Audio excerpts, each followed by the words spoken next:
అందరికీ ప్రభువు రక్షకుడైన యేసుక్రీస్తు ప్రభువారి సర్వాధికార నామలో మీ అందరికీ శుభాభివందనలు తెలియజేస్తున్నాను. అందరూ బాగున్నారు కదా? మహాజ్ఞాని ది కింగ్ ఆఫ్ సోలమన్ అందరికీ తెలుసు కదా? అవును. ఆయన సామెతల గ్రంథం రాస్తూ అందులో ఆయన ఏమన్నారంటే కనుక, జ్ఞానం లేని వారు ప్రతి మాట నమ్మును అని రాశారండి ఆయన. అంటే జ్ఞానం లేకపోతే ఎవరు ఏది చెప్తే అది నమ్మేస్తామంట. అంటే జ్ఞానం అంత అవసరమా అంటే అవసరమే. ప్రసంగి గారి గ్రంథంలో కూడా, అంటే ప్రసంగి గ్రంథం రాశారు కదండి సొలొమోను గారు, అందులో కూడా ఆయన ఏమంటారంటే 8వ అధ్యాయము ఒకసారి 1వ వచనం చూస్తే కనుక, జ్ఞానులతో సములైన వారు ఎవరు, జరుగువాటి భావమును ఎరిగిన వారు ఎవరు, మనుషుల జ్ఞానము వారి ముఖములకు తేజస్సునిచ్చును, దాని వలన వారి మోటుతనము మార్చబడును నయమును.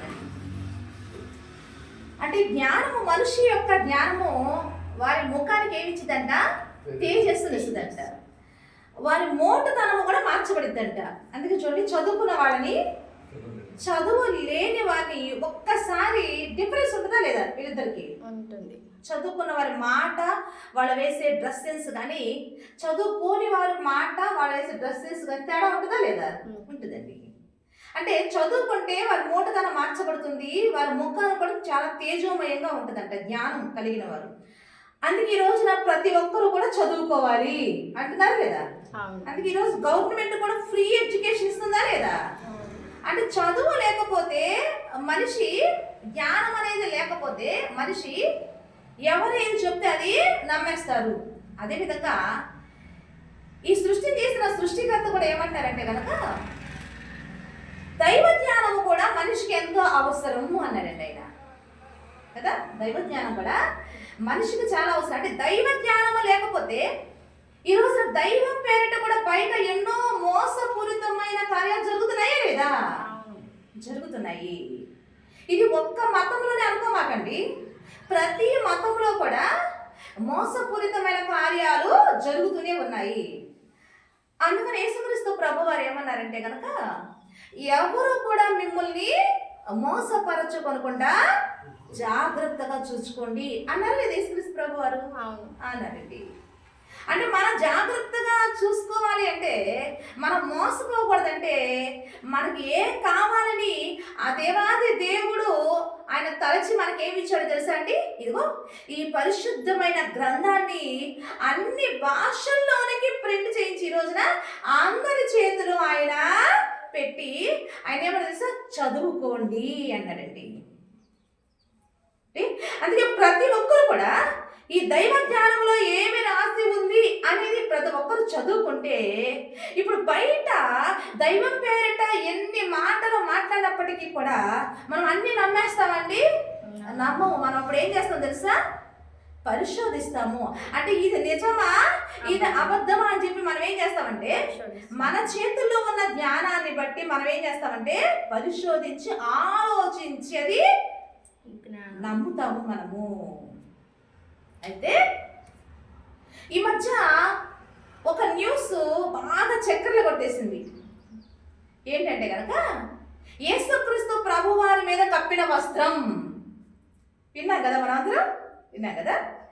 ఆ వస్త్రం మీద ఆయన యొక్క మరి ప్రింట్ ఉందని, ఆ వస్త్రం మీద ఆయన రక్తం మరకలు ఉన్నాయని, దాన్ని మరి కొన్ని సంవత్సరాల నుంచి పరిశోధిస్తున్నారంట. అలా పరిశోధిస్తుంటే ఈ మధ్య ఒక రిజల్ట్ బయటకు తీసి దాని గురించి బయటకి వాళ్ళు తెలియజేస్తే, దీని గురించి విన్న మన సహోదరులు ఎంతో మంది వారి యొక్క అభిప్రాయాలను తెలియజేయడం మనం చూసాం, అవునా కదా.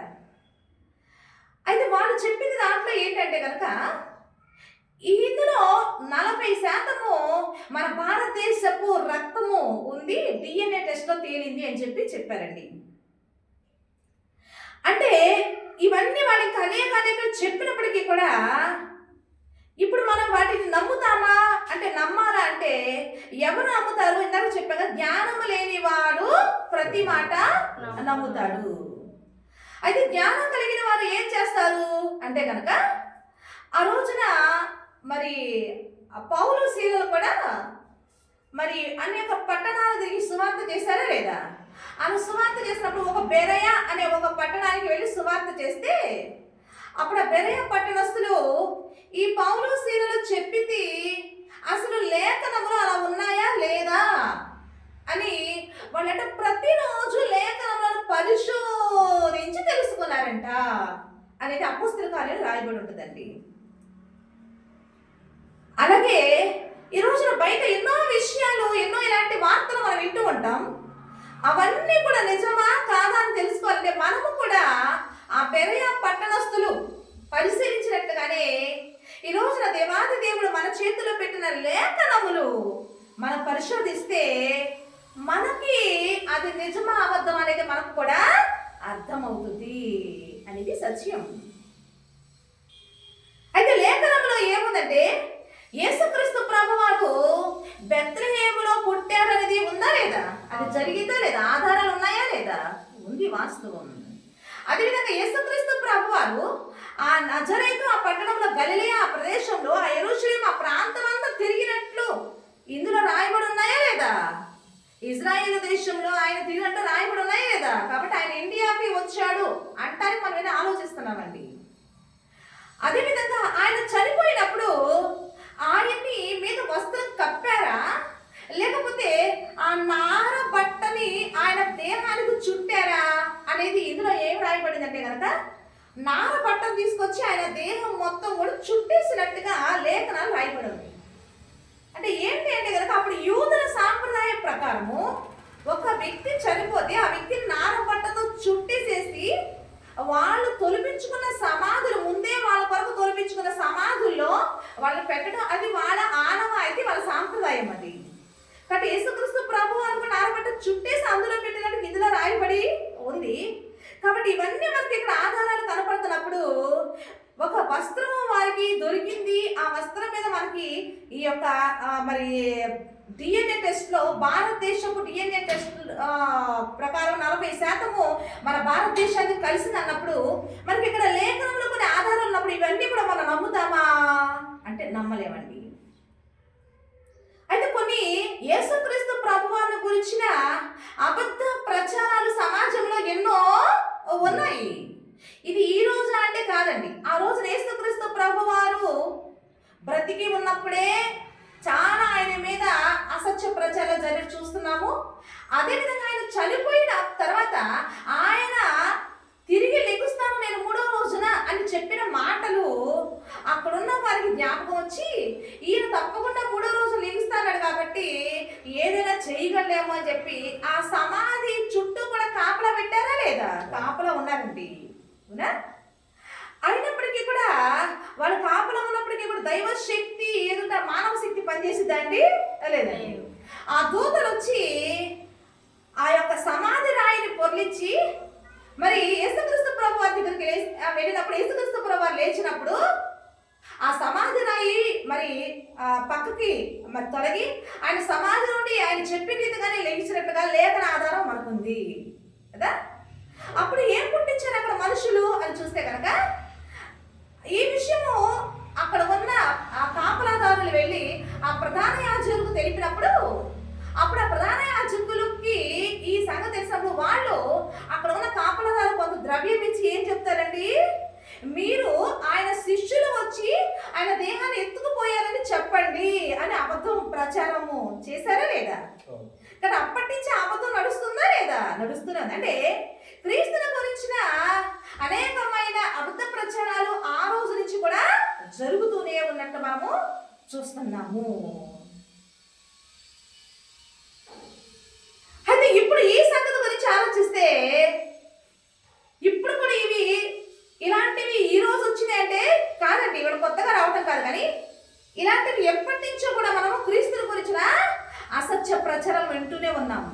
ఆయన తిరిగి లేచంట, ఆయన శిష్యులు ఎత్తుకుపోయారంట, బాడీ లేచిన తర్వాత అంట మన భారతదేశానికి వచ్చి మన భారతదేశంలో కూడా కొన్ని సంవత్సరాలు ఉన్నారంట.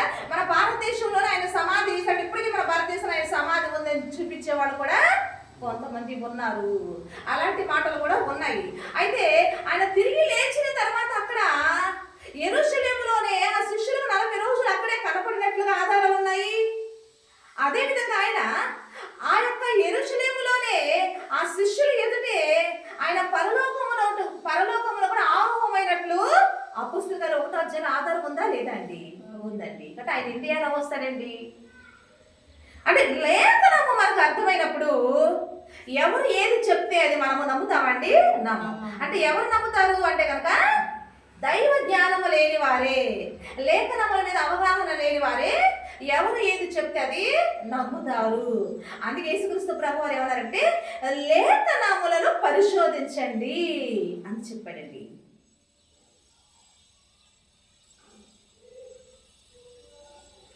అయితే పరిశోధించడము ఇప్పుడు బయట మరి ఈ విధంగా అనేకమైన పరిశోధనలు కూడా చాలా మంది సైంటిస్టులు మన ప్రభుత్వాలు చేస్తున్నాయి. పరిశోధించడం తప్పంటారా? లేనే లేదండి. అసలు పరిశోధించడం అనేది చాలా చాలా మంచిదండి. ఎందుకంటే ఈ రోజున బైబిల్ గ్రంథంలో అసలు రాయబడినవి నిజమా కాదా అని తెలుసుకోవడానికి ఎన్నో పరిశోధనలు చేశారా లేదండి? జరిగినాయి లేదా? బైబిల్లో పరిశోధన జరిగినాయి లేదా? జరిగినాయండి. జరిగిన తర్వాత ఇవన్నీ కూడా బైబిల్లో రాయబడిన అన్ని కూడా కల్పించి రాయబడినవి కాదు. ఇవన్నీ కూడా ఆధారాలు ఉన్నాయి, జరిగినవే ఇవన్నీ కూడా అని ఇప్పటికీ వాళ్ళు చారిత్రాత్మకంగా ఆధారాలతో నిరూపించబడిన గ్రంథం అని అందరూ ఒప్పుకున్నారా లేదండి? అందుకే కదా ఈ రోజున ఈ మాటలు మనం ఎందుకు గట్టిగా నమ్ముతున్నాము అంటే కనుక వీటికి ఇక్కడ జరిగిన ప్రతి వాటికి, ఇందులో రాయబడిన ప్రతి వాటికి కూడా ఆధారాలు ఉన్నాయి కాబట్టి. అందుకే చారిత్రక ఆధారాలతో నిరూపించబడిన గ్రంథం ఏదైనా ఉన్నదా అంటే అది బైబిల్ గ్రంథమే అని మనం ధైర్యంగా మనం చెప్తున్నామండి. అయితే ఒక్కొక్కసారి పరిశోధనలో కూడా ఒక్కొక్కసారి తప్పులు దొరుకుతూ ఉండొచ్చు. ఎగ్జాంపుల్గా మనం మాట్లాడుకుంటే ఇప్పటికీ పరిశోధన జరుగుతున్నాయండి. ఇప్పుడు పరిశోధన కేంద్రాలు అనేకం ఉన్నాయి. ఎగ్జాంపుల్ మనం చూస్తే అంతరిక్ష పరిశోధన కేంద్రం ఉందా లేదా? ఉందండి. తర్వాత రక్షణ పరిశోధన కేంద్రం ఉందా లేదా? ఉందండి. వ్యవసాయ పరిశోధన కేంద్రం ఉందా లేదా? ఉందండి. ఇప్పటికీ మన భారతదేశం కానీ, ఇప్పటికీ అమెరికా కానీ, ఇప్పటికీ ప్రపంచ దేశాలు కానీ అంతరిక్షంలో పరిశోధన చేస్తున్నారా లేదా?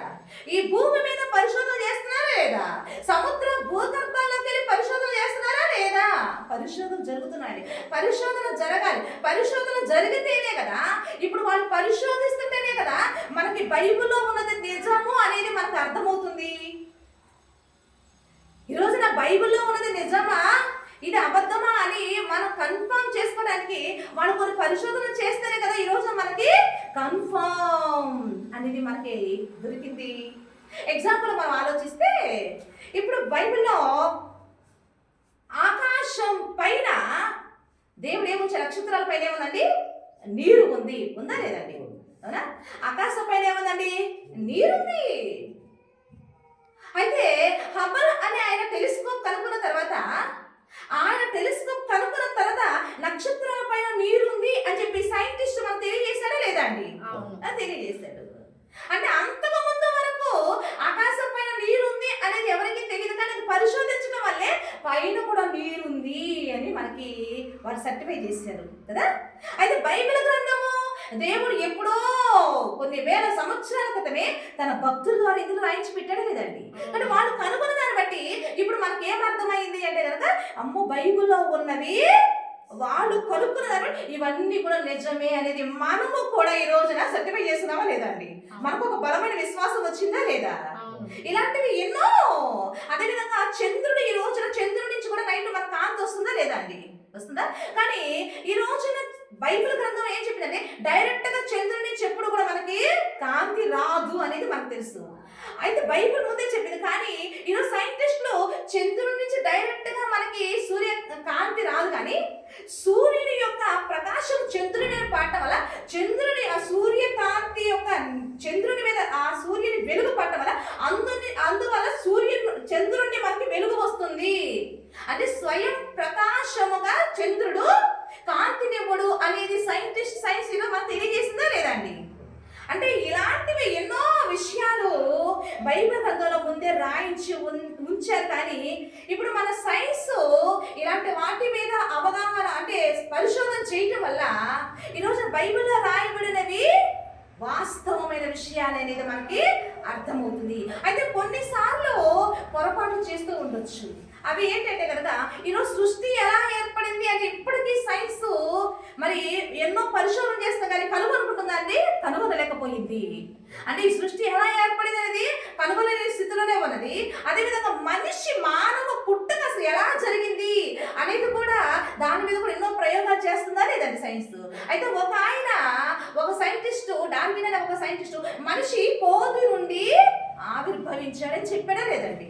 కానీ తర్వాత కాలంలో అది తప్పు అని మరి వాళ్ళు కూడా సర్టిఫై చేశారు కదండి. అంటే దీన్ని బట్టి మనం ఆలోచిస్తే మనిషి కూడా ఒక్కొక్కసారి పరిశోధన చేసింది అది తప్పుగా అవుతుండొచ్చు. కానీ బైబిల్ గ్రంథంలో దేవుడు రాయించిన లేఖనము మాత్రము ఎక్కడా కూడా తప్పు పట్టడానికి అవకాశం లేకుండా ఉన్నది అని చెప్పి లేఖనం అర్థమైన తర్వాత మనకు అర్థమవుతుంది.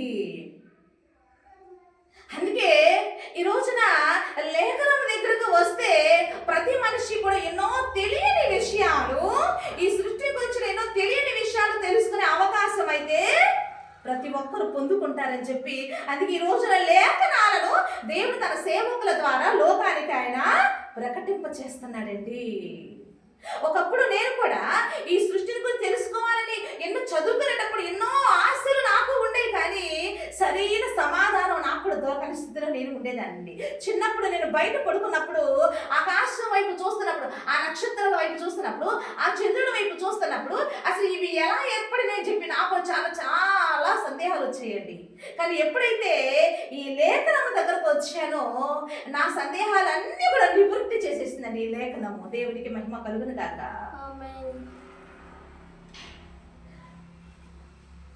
అందుకే సొలొమోను గారు ఏమన్నారంటే అండి, మహాజ్ఞాని అయిన సొలొమోను గారండి ప్రసంగి గ్రంథం రాస్తూ ఒక మాట అన్నారండి. చూద్దాము. ప్రసంగి గ్రంథం 8వ అధ్యాయము ఒకసారి 17వ వచనం చూస్తే గనక 17వ వచనము, దేవుడు జరిగించినది అంతయు నేను కనుగొంటిని, మరియు సూర్యుని క్రింద జరుగు క్రియలు మనుషులు కనుగొనలేరనియు, కనుగొనవలనని మనుషులు ఎంత ప్రయత్నించినను వారు కనుగొనట లేదనియు, దాన్ని తెలుసుకొనవలనని జ్ఞానులు పూనుకొనినను వారైనా కనుగొన జాలరని నేను తెలుసుకొంటిని అన్నసరండి. అంటే సొలొమోను గారు ఒక అద్భుతమైన స్టేట్మెంట్ ఇచ్చాడండి. ఆయన ఏం చెప్తారంటే కనుక సూర్యుని క్రింద క్రియలు జరుగుతున్నాయి, అయితే వాటిని మనుషులు కనుగొనాలి. ఏం జరుగుతుంది, సూర్యుని కింద క్రియలు ఎలా జరుగుతున్నాయని కనుగొనాలని మనుషులు చాలా చాలా పరిశోధనలు అయితే చేస్తున్నారు. అయితే మనిషి కనుగొనలేడు ఎప్పటికీ అని చెప్పేశాడండి ఆయన.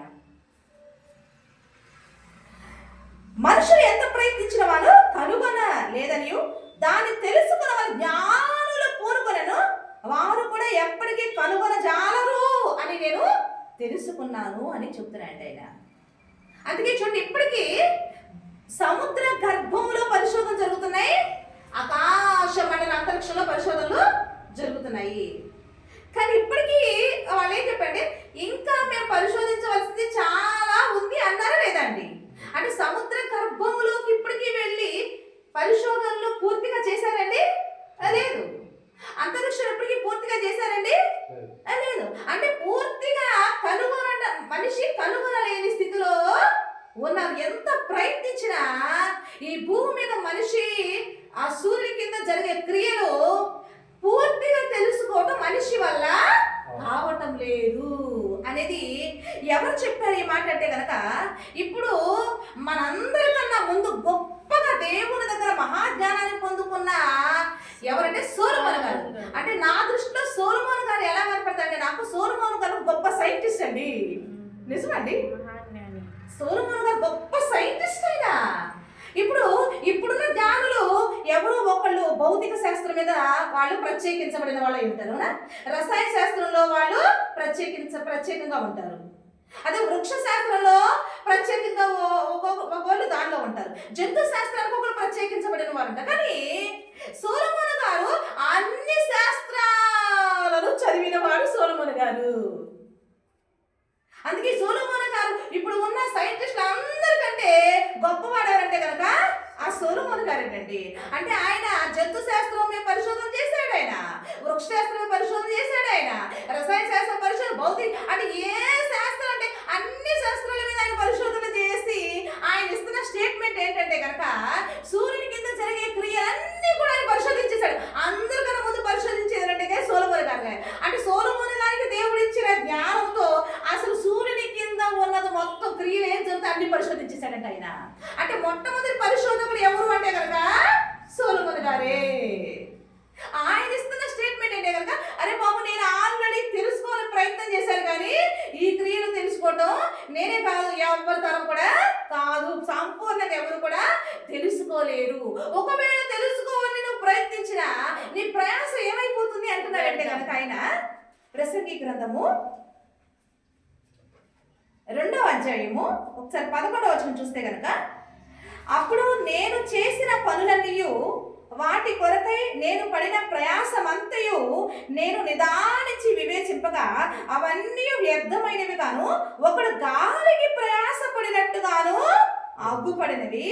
ఆ సూర్యుని కింద లాభకరమైనది ఏది లేనట్టు నాకు కనబడెను అన్నాడండి.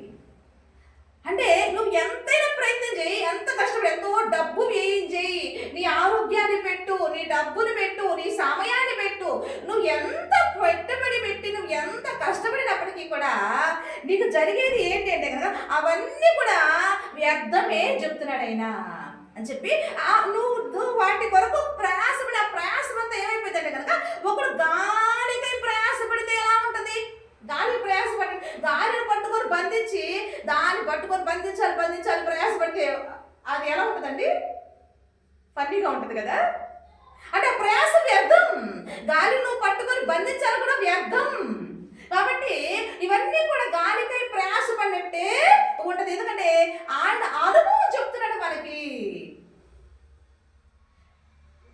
అంటే ఆయన అనుభవంలో మనకి ఏం చెప్తున్నాడంటే కనుక ఆయన ముందు చూసి ఇవన్నీ కూడా రాబోయే తరాలకి ఏంటంటే మనం ఎన్ని చేసినప్పటికీ కూడా ఇవన్నీ సూర్యుడి కింద జరిగేవి ఏ మనిషి కూడా కనుగొనడం అనేది అసాధ్యం అని చెప్తున్నాడండి. మరి ఆయన అలా చెప్పి ఆయన ఏం చెప్పాడు చివరికి? ఆయన పరిశోధనలో ఆయన సూర్యుడి కింద జరిగేవన్నీ పరిశోధించేసి ఫైనల్గా ఆయన ఇచ్చిన స్టేట్మెంట్ ఏంటి అనేది చూస్తే కనుక ప్రసంగి గారి గ్రంథము 12వ అధ్యాయం చూస్తే కనుక 13వ వచనం చూస్తే 13-14 ఆయన ఏం చెప్తున్నా అంటే కనుక, ఇదంతయు వినిన తర్వాత తేలిన ఫలితార్థం ఇదే, దేవుని యందు భయభక్తులు కలిగి ఉండి ఆయన కట్టడలను అనుసరించి నడుచుకోవడం మానవ కోటికి ఇది ఏ విధి అని చెప్పాడండి. అంటే ప్రతి మనిషి ఏం చేస్తే మనిషి మంచిది అని చెప్తాడంటే కనుక ఆయన పరిశీలనలో, ఆయన రీసెర్చ్లో, ఆయన అనుభవంలో ఆయన చివరికి తేలిన అంటే ఆయన ఇచ్చిన రిజల్ట్ ఏంటి అంటే సూర్యుని కింద ఆ గొప్ప సైంటిస్ట్, పెద్ద సైంటిస్ట్ అయిన సొలొమోను గారు ఈ సూర్యుని కింద జరిగేవన్నీ రీసెర్చ్ చేసి ఆయన ఇచ్చిన రిజల్ట్ ఏంటంటే కనుక నువ్వు ఈ యొక్క సూర్యుని కింద నువ్వు క్రియలు ఎలా జరుగుతుందో తెలుసుకోవాలని నువ్వు ప్రయత్నించినా అవి నీకు ఏమవుతుంది? గాలి ప్రయాసపడినట్టే, దానివల్ల నీకు లాభం ఉండదు.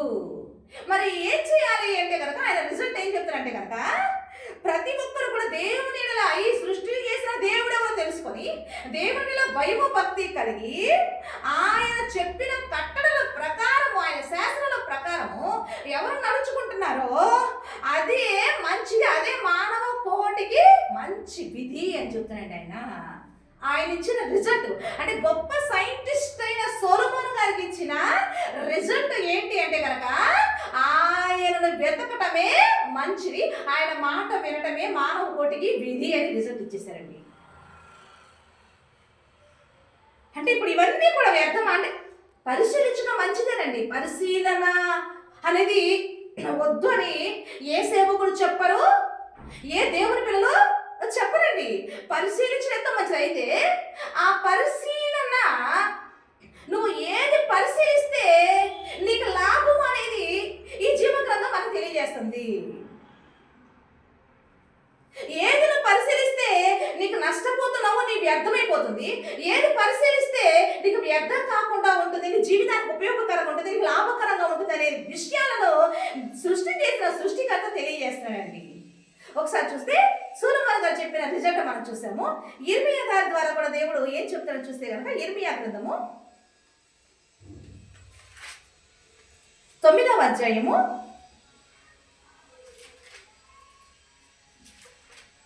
24వ వచనం ఒకసారి చూస్తే 24వ వచనము, అతిశయించువాడు దేనిని బట్టి అతిశయింపవలనగా భూమి మీద కృప చూపుచు నీతి న్యాయములు జరిగించుచున్న యెహోవాను నేనే అని గ్రహించి నన్ను పరిశీలనగా తెలుసుకొనుటను బట్టియే అతిశయింపవలెను. అంటే ప్రతి మనిషి దేన్ని పరిశీలించమంటున్నాడు ఆయన అంటే కనుక భూమి మీద కృప చూపేవారు ఎవరు ఆయన పరిశీలించాలంట. తర్వాత నీతి న్యాయములు జరిగించేది ఎవరు ఆయన పరిశీలించాలంట. ఆ నీతి న్యాయం జరిగించే ఆయన్ని భూమి మీద అందరి పట్ల కృప చూపి ఈ భూమి మీద వర్షాన్ని కురిపిస్తూ ఉదయింపజేస్తూ అస్తమింపజేస్తూ ఈ భూమి మీద ప్రతి మనిషికి కావలసిన వాటన్నిటి జరిగిస్తున్న ఆయన్ని పరిశీలనగా ప్రతి మనిషి కూడా తెలుసుకోవాలంట. నిజమండి. ఆయన మనం పరిశీలనగా తెలుసుకోవాలంటే ఆయన ఎలా పరిశీలన తెలుసుకుంటామండి? మనం ఆలోచించండి.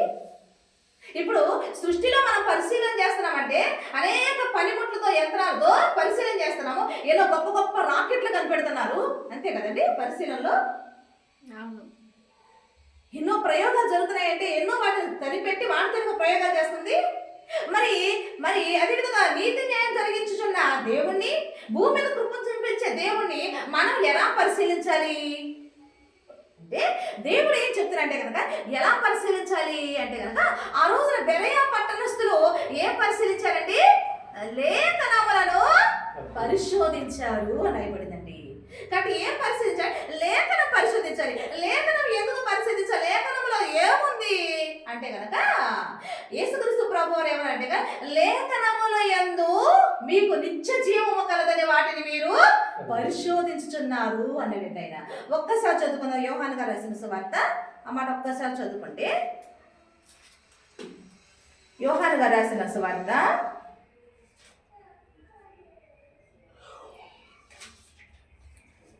5వ అధ్యాయము ఒకసారి 39వ వచనం చూస్తే కనుక 39వ వచనము, లేఖనముల యందు మీకు నిత్య జీవము కలదని తలంచుచు వాటిని పరిశోధించుచున్నారు, అవే నన్ను గురించి సాక్ష్యమిచ్చుచున్నవి అన్నాడండి. అంటే ఏం పరిశోధించాలి ఈ రోజున మానవుడు అంటే మానవ కోటికి ఇదే విధి. ఏంటి ఆ విధి అంటే కదా లేఖనములను పరిశోధించడమే మానవ కోటికి విధి. ఎందుకంటే ఆ లేఖనములో ఏముందంటారుగా నిత్య జీవం. ఆ లేఖనంలో ఏముందంటే అది సృష్టిని చేసిన సృష్టికర్తను గురించిన సాక్ష్యాధారాలు ఎక్కడ ఉన్నాయి అంటే కనుక ఇగో ఈ లేఖనములో ఉన్నాయి. ఇవి చదివితే నీకేం చేస్తే నీకు జ్ఞానోదయం కలుగుతుంది. అప్పుడు నువ్వేమవుతావు అంటే మహాజ్ఞాని అవుతావు. నువ్వు జ్ఞానివైన నీ జ్ఞానము నీకే లాభం అవుతుంది. ఇప్పుడు నువ్వు జ్ఞానమైతే నిన్నెవరు మోసం చేస్తారండి? మోసం చేస్తారు. ఇలాంటి అబద్ధాలు నేను పట్టించేస్తాయి. అబద్ధాలు నమ్ముతావా? లేదండి. అందుకే ఈరోజు దేవుడు ఏమన్నాడు తెలుసా? ఆ లేఖనములను మీరు చదవండి అన్నాడండి. ఆ లేఖనం అర్థమైతే బయట వచ్చే ఇలాంటి అసత్య ప్రచారాలు మనం నమ్ముతామండి? నమ్మి వాటిని బారిన పడిపోయి మనం మోసపోతామండి? లేదండి. మనం పరిశీలన చేసుకొని మనం పట్టిదాన్ని గట్టిగా పట్టుకొని మనం ఏం చేస్తామండి? విజయాన్ని మనము పొందుకుంటాము. కాబట్టి ఇప్పుడు మనం ఆలోచిస్తే సృష్టిని నువ్వు పరిశోధిస్తే మంచిదే, కానీ ఆ సృష్టిని ఎంత పరిశోధించినా నువ్వు ఆ సృష్టిలో ఏం జరుగుతుందో, సూర్యుని కింద ఏం జరుగుతుందో ఆ క్రియలేంటో మనిషి ఎప్పటికీ కూడా కనుగొనలేడు. కానీ దేన్ని పరిశోధిస్తే అసలు సృష్టిలో ఏం జరుగుతుందనేది మనకు అర్థమవుతుంటే కనుక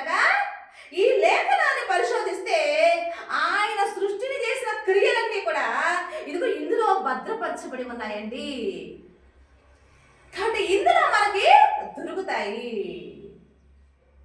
ఇంకొకటి, అలా కాకుండా మనము ఈ సూర్యుని కింద జరిగే వాటిని నువ్వు పరిశీలించేసేది అంటే ఏమన్నాడంటే ఆయన గాలికి ప్రయాసపడినట్టే, దానివల్ల నీకు లాభమేమి ఉండదు అన్నాడండి.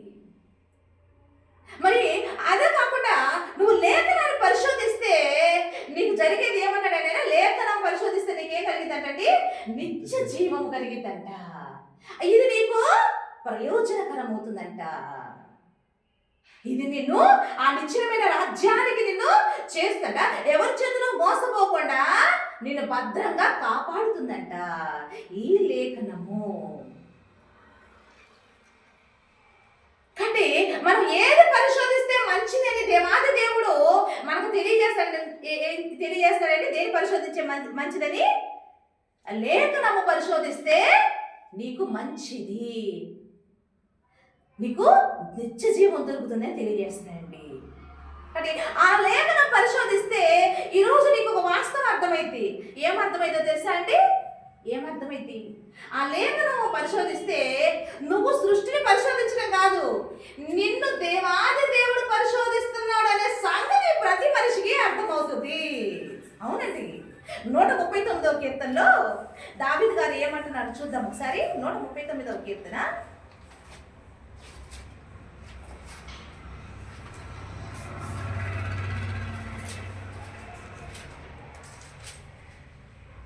139వ కీర్తన 1 చూస్తే దావీదు గారు ఏమన్నారంటే కనుక, యెహోవా నీవు నన్ను పరిశోధించి తెలుసుకొని ఉన్నావు, నేను కూర్చుంట నేను లేచుట నీకు తెలియను, నాకు తలంపు పుట్టక మునిపే నీవు నా మనసును గ్రహించుచున్నావు, నా నడక నా పడక నీవు పరిశీలన చేస్తున్నావు, నా చర్యలన్నింటినీ బాగా తెలుసుకుంటున్నావు.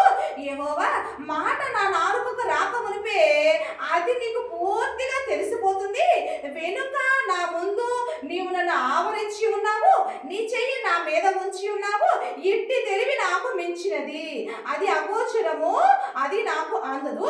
నీ ఆత్మ యొద్ద నుండి నేను ఎక్కడికి పోవుదును ప్రభువా, నీ సన్నిధి నుండి నేను ఎక్కడికి పారిపోదును ప్రభువా, నేను ఆకాశంకి ఎక్కినా నీవు అక్కడ ఉన్నావు, నేను పాతాళంలో పండుకున్నా నీవు అక్కడ నన్ను చూస్తున్నావు, నేను వేగం రెక్కలు కట్టుకొని సముద్ర దిగంతములో నివసించిన అక్కడ కూడా నీ చెయ్యి నన్ను నడిపిస్తుంది, నీ కుడి చెయ్యి నన్ను పట్టుకుంటుంది. అంటే నీ సన్నిధి నుండి నేను ఎక్కడికి కూడా నేను పారిపోలేకపోతున్నాను అంటే నీ అబ్జర్వేషన్ లో ప్రతి మనిషి ఉన్నాడు అనే సంగతి దేవుడు తెలియజేస్తున్నాడు. అంటే ప్రతి మనిషిని కూడా దేవుడు పరిశీలన చేస్తున్నాడు అనే సంగతి లేఖన దగ్గరకు వస్తే మనకి అర్థమవుతుంది. అంటే నువ్వు సృష్టిని పరిశోధిస్తున్నావు, కానీ లేఖనం పరిశోధిస్తే నీకేమర్థం చేస్తా, నిన్ను దేవుడు పరిశీలిస్తున్నాడు సంగతి నీకు అర్థమవుతుంది.